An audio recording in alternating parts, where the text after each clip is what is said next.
I never forgot that name, though I tried for nearly 40 years. It lingered in the back of my mind, like an old book you don't read, but can't bear to give away. There were days when it surfaced uninvited, while I buttered toast, folded sheets, or picked flowers at the market. And every time it did, I wondered if he thought of me too. Not with longing or regret, but with that slow, cruel doubt that time nurtures. What might have been if? The word if is treacherous.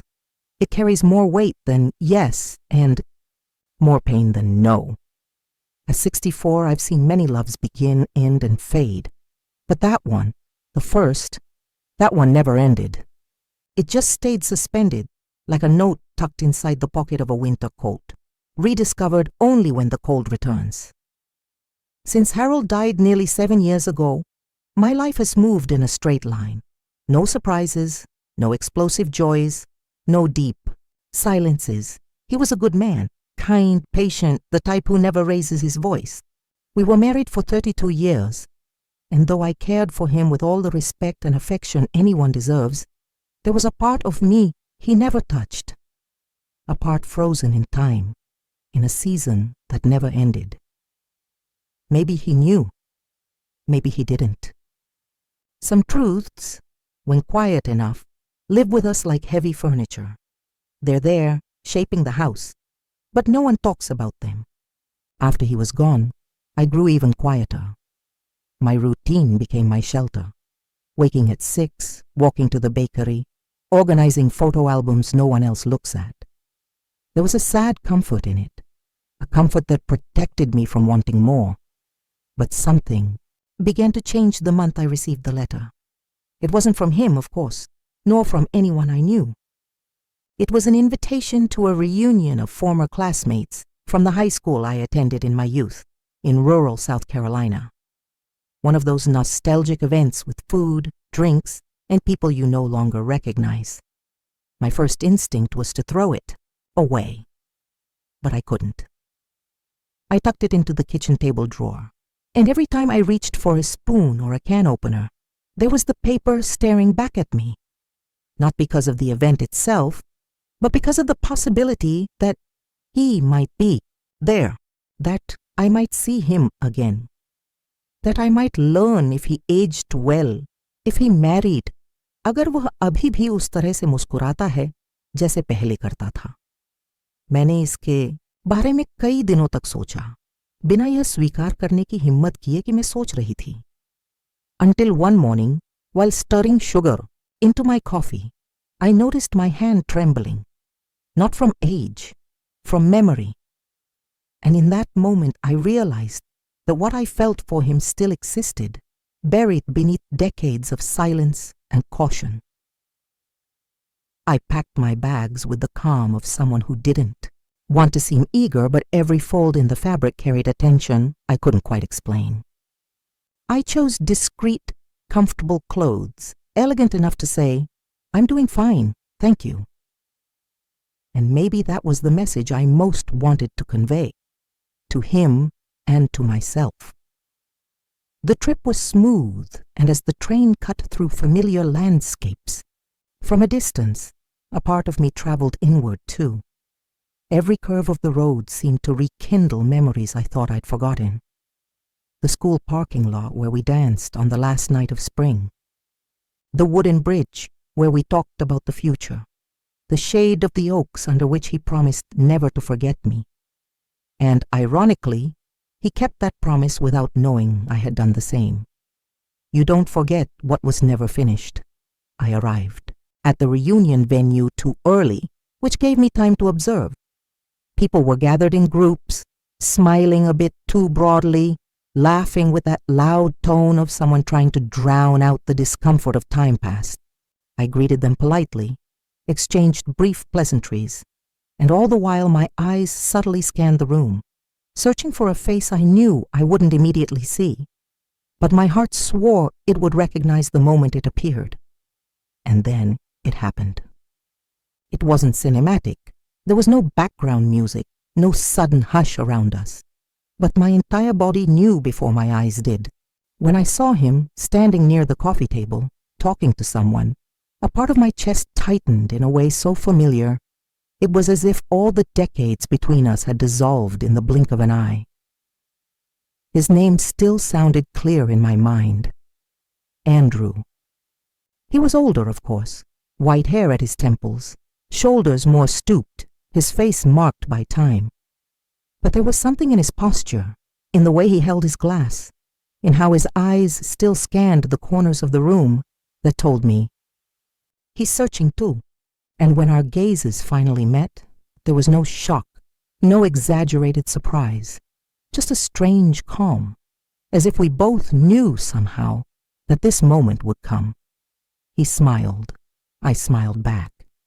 And in that restrained smile, time paused, a brief interlude, between the past that lingered and the present that was finally beginning.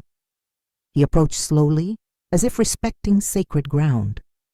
There was no longer the urgency of our 20s, nor the haste of fleeting encounters.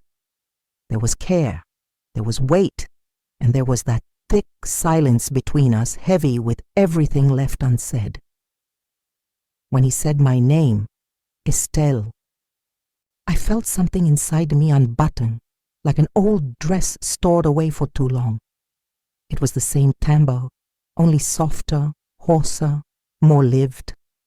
I responded with a light nod, and he laughed, that short, almost shy laugh he used to give when nervous. Back in the old days. We stood there for a few seconds that felt like a lifetime, and maybe they were, because there, amidst so many unfamiliar faces, I finally saw someone who had never stopped being mine. We spoke little in that first exchange. Polite phrases, questions about how life has been, where he's living now, if he has children, if his health is good. He told me he retired a few years ago, that he lives in a nearby town, that he's widowed too. He spoke with ease, but his eyes didn't hide. They looked at me like someone rereading an old chapter with longing, unsure if they could still return to the story. I, in turn, kept my hands clasped in front of me, not as if praying, but as if holding myself back. The urge to touch him, even just his arm, his shoulder, his face, was as real as the floor beneath my feet. But I didn't. Not yet. I needed to understand what fit there. I needed to feel if he carried the same guarded weight or if I was the only one who had never let that story rest in peace. After a while, he suggested we walk through the garden behind the hall. It was a beautiful place, but I barely noticed. The sound of our footsteps side by side was more important than any flower around us. We spoke more openly there, about losses, about longing, about how life turned out differently than we imagined, and at some point in the conversation, he said a sentence that still echoes in me. There hasn't been a single year when I didn't think of you. My heart leaped like a child finding its mother after being lost. I wanted to respond, to say it was mutual, that I carried him with me through every birthday, every Christmas, even on ordinary days. But all I could manage was to look at him with teary eyes. And in that moment he understood. It was the beginning of something that never ended. In the days following the reunion, a part of me seemed to awaken from a long, deep sleep. It was as if I had lived all those years, restrained, quietly, without great upheavals, and suddenly my heart remembered what it was to beat for something beyond routine or duty. Andrew and I exchanged numbers that night, with the ease of people who knew each other far longer than logic could explain to an outsider. And it was true. Despite all the physical changes, there was an emotional memory between us that hadn't faded. It was like an old song that once it starts playing, your body recalls the entire melody. We spoke on the phone in those first days, conversations too long for just checking in, but too short for everything still left to say. He invited me to lunch on Saturday. I hesitated for a moment, but accepted before weighing any consequences. We met at a small, simple restaurant, the kind that serves homemade pie and hot coffee until the last customer leaves. The place didn't matter. He was there, across from me. And as he pulled out my chair like he did when we were young, something in me softened. We talked about everything: family, books, music, politics, losses, and we laughed. We laughed in a way you don't laugh with someone you meet after 50. We laughed with intimacy, with shared references, with memories only we had. There were moments when we looked at each other in silence, and I could swear he felt the same vertigo. I did. The sensation of reliving something that never died. And then the questions began to surface. Not spoken, but felt. Where would this reconnection lead us? Was it possible to rekindle something after so much time? Was it wise? Was it foolish? And the hardest, did he still feel for me what I felt for him? Because yes, I felt it. And it wasn't nostalgia. It wasn't idealized longing. It was love. Present, pulsing, mature. Yes, but as strong as the love of a 19-year-old girl who once dreamed of taking his last name. And that scared me. Time had taught me to be cautious, to not rush. But there was something in him, in the way he listened, in how he remembered details of our story I had forgotten, that made me want to take the risk. On the way back, he drove me home. The car sat parked in front of my gate for a few minutes. He turned off the engine, looked at me and said, "If I had asked you to wait back then, would you have waited?" The question hit me like a thunderbolt, because it was the question I had dreamed of hearing most, and also the one I feared most. I answered with the truth. I would have waited my whole life. He nodded, emotional, and for a moment his hands sought mine. We sat there, hands intertwined, eyes teary, feeling the presence of what was to come. The kiss didn't happen. Not yet. But in the silence of that moment we knew. We were walking back to each other. The days began to take on a new rhythm, not because of different commitments, but because of the subtle expectations forming within me. Waking up knowing a message from him might be waiting, or that I'd hear his voice in the afternoon, was a kind of late use I never imagined experiencing. I caught myself smiling for no reason, choosing dresses with more care, preparing breakfast with a thoughtfulness I had long abandoned. My body didn't lie. It responded to the possibility of love. But with that light came shadows. At night, when the house fell silent and the world seemed to sleep, my doubts came to visit. Were we just reliving a fantasy? What if this was just a late consolation? I felt alive, yes, but also vulnerable in a way I hadn't felt in decades. Andrew and I met often, sometimes for a walk, sometimes just to sit on a park bench and talk about birds, flowers, silences. There was no need to fill the spaces between words. Our silence said more than 1,000 declarations. And yet, the kiss still didn't come. I sensed he was waiting for something. Or perhaps he feared the same thing I did, that the kiss, if it happened, might break the spell. Because when you kiss someone after so much time, it's not just skin touching skin. It's memory, it's history, it's everything that was, and everything that could have been. He sometimes looked at me as if he wanted to move closer, but he held back, and so did I. It was like an old dance, where neither of us wanted to step on the other's toes. One afternoon, we were walking by the lake where we used to go as teenagers. The sun hit the water with that golden glow that seems to exist only in days that stay etched in memory. We sat under the shade of a willow, and Andrew pulled an envelope from his pocket. It was a letter, yellowed with marked creases. He'd said he wrote it to me in 1973 but never sent it. My fingers trembled as I opened it. His handwriting, young, slanted, full of emotion, filled the page with words I never knew existed. He said he loved me, that he wanted to build a life with me, but that family pressure, fears, and pride had won. He said he didn't have the courage to tie me to an unstable life, that he thought he deserved me less than I deserved him.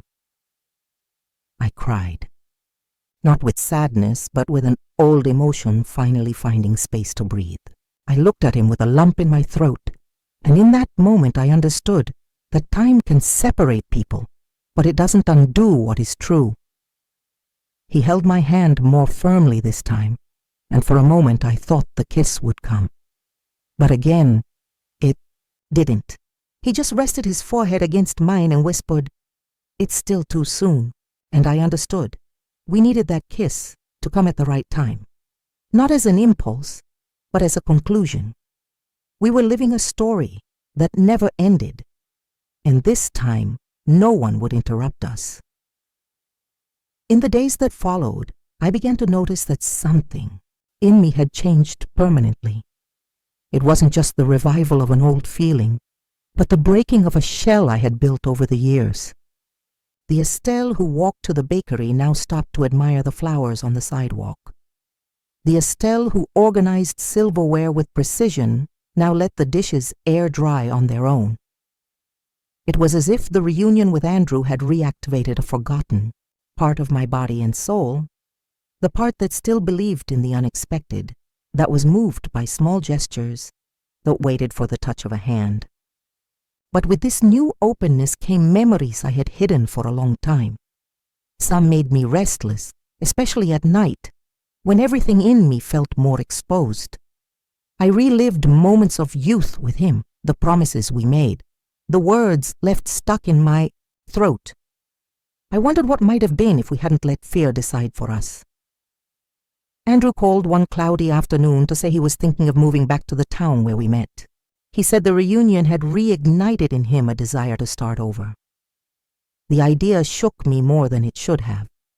Not out of fear of closeness, but because I realized that despite the tenderness and affection, we were still treading fragile ground.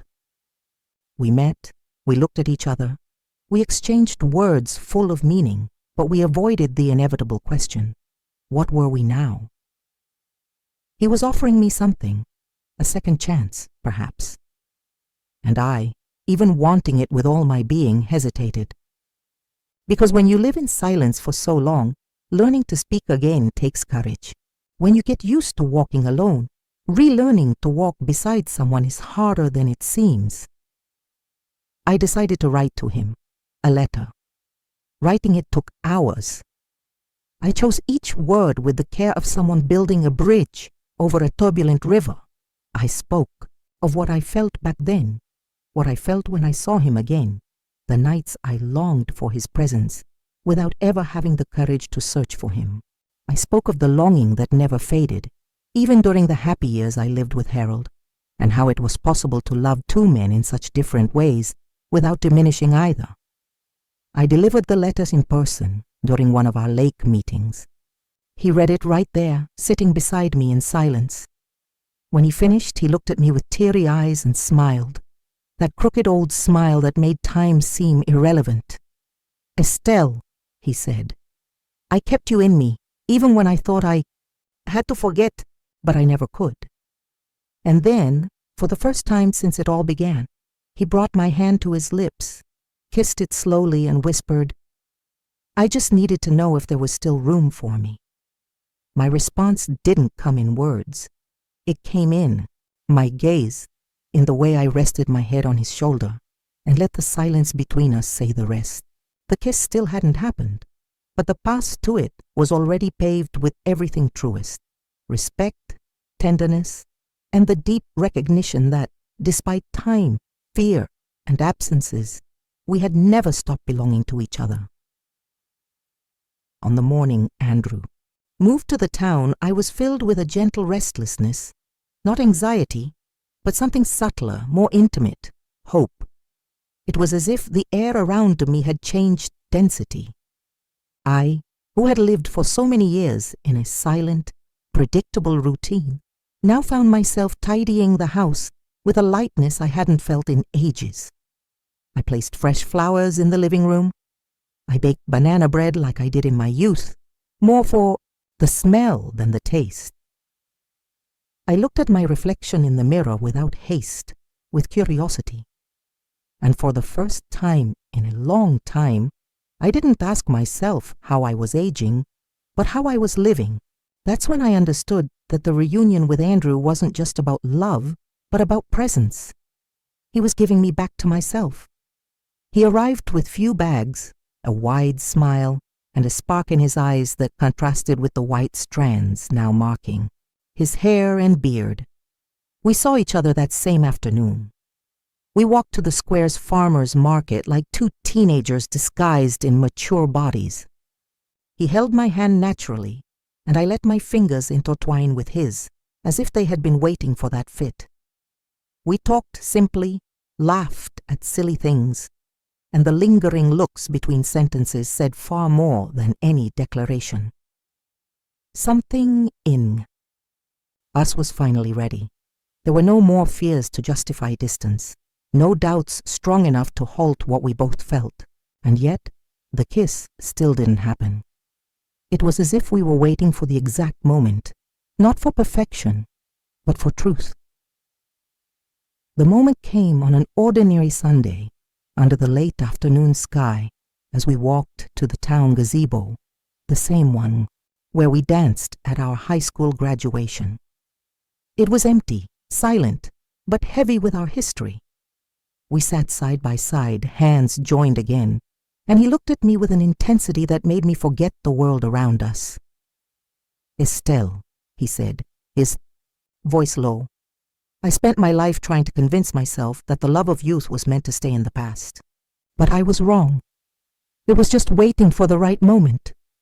My heart beat hard, not from nerves, but from recognition. I knew too. That's when he leaned in, unhurried, and when his lips touched mine, everything fell silent. Time, years, losses, fears, all dissolved in that kiss. There was no rush, no room left for regrets.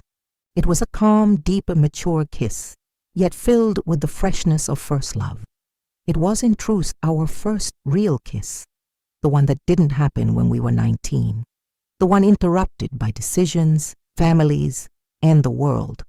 But now, with open hearts and gray hair, it came. And when I pulled back for a brief moment, eyes still closed, I whispered, "Now, yes." Love has won. After that kiss, something changed in me. Not explosively like in a youthful movie, but like a breeze sweeping through a house after years of closed windows. It was as if the world finally fit in my chest again. There were no fireworks, no theatrical promises. There was a deep peace, a silent relief only felt by those who've carried the weight of absence for decades. Andrew and I didn't talk much after that kiss. We walked back hand in hand, and that was enough. Because the language between us now was different, a language of gestures, of presence. Love had won, yes, but not as a trophy. It had won as a choice we both made too late for the world, but early enough for us. We began sharing small pieces of daily life. He started coming to my house more often. We cooked simple dinners together, discussed which teas paired best with late afternoons, and sat on the porch to watch the sky change colors. We discovered a new way to love, without urgency, without demands, without the anxieties youth imposed on us. There was room for silence, for memories, for lingering touches. Andrew liked to read to me, short stories, sometimes poetry. His voice was deep, steady, and I felt safe there, as if listening to a time I hadn't been allowed to live before. And little by little, we were seen again by the town. People, especially the older ones, looked at us with tenderness. Some asked how we reconnected. I answered with a smile that said everything, because there was no way to explain in words what only the soul feels. We weren't rekindling an old romance. We were starting a new life with the same hands that almost lost each other in time. He called me my Estelle, with a tone that mixed youth and reverence. And I called him my home, even if only with my eyes. One day, during a walk to the local bookstore, I saw a young woman flipping through a book of love letters. She watched us for a few seconds, then smiled and said, "You look like one of those couples who've been together their whole lives." I laughed, my heart both heavy and light. I replied, "Actually, we're just getting started." She looked surprised and added, "So you're proof it's never too late?" I nodded. It's never too late. Not to start over, not to feel, not to live. Love, when it's real, isn't measured by time. It's measured by courage. And we, at last, had courage. It was on a clear, crisp morning that Andrew showed up at my door with a plain white envelope, no sender. He sat at the kitchen table as he always did, asked for strong coffee, and before I could say anything, slid the envelope toward me. "It's not a goodbye letter," he said, laughing with that crooked smile that always appeared when he was nervous. Inside was a simple invitation, a recital at the municipal library honoring the town's longest-standing couples. He had submitted our names. "But we're not even an official couple," I teased, trying to hide the lump in my throat. "Oh, Estelle," he replied calmly, "is there anything more official than time?" That day, as we entered the small library hall, I felt I had crossed decades of silence to get there.